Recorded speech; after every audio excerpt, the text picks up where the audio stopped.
Nuts Farm. Ngayon, pag i-check nyo, napakaganda pala siya. Pwede kayo magkaroon ng courses, tapos magkaroon kayo ng reward. Learn to earn. Okay? So, mas maganda rin yung ganito sa yung ibang project. Alam ko sa Telegram to, pero may mga project naman sa Telegram ayos. At saka pwede yung i-check yung Twitter account nila, itong Nuts Farm.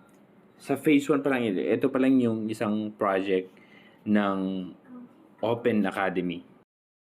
Course to na pinili ko about cryptocurrency na kung saan bibigyan ka ng kurso, pag-aralan mo, at saka pag natapos, then kakaroon ka ng reward.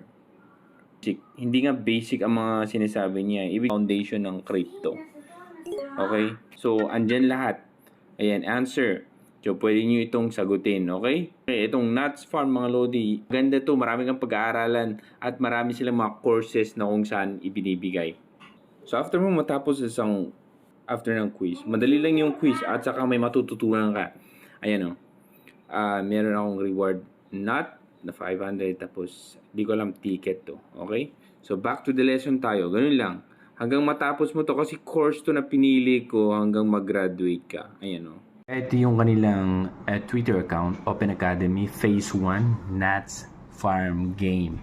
So, gamified crypto learning in Telegram. So, sa ton talaga sila. Create to earn courses. Mga 300k students already with us. So, ito, educational to. May magigain kang lesson talaga dito kasi yung mga inilalagay nilang courses is akma talaga about cryptocurrency, yung mga kung saan nalilito ka, ano ba ang wallet, ano ba itong mga exchanges na to, ano ba ang decentralized, centralized, mga ganun. I-check nyo mga Lodi. Ayan sila, naka-yellow check mark. I think yung team dito is Krypton. Isang project nila itong Open Academy at marami pa silang iba't ibang project mga Lodi. So kayo, mag-join na kayo.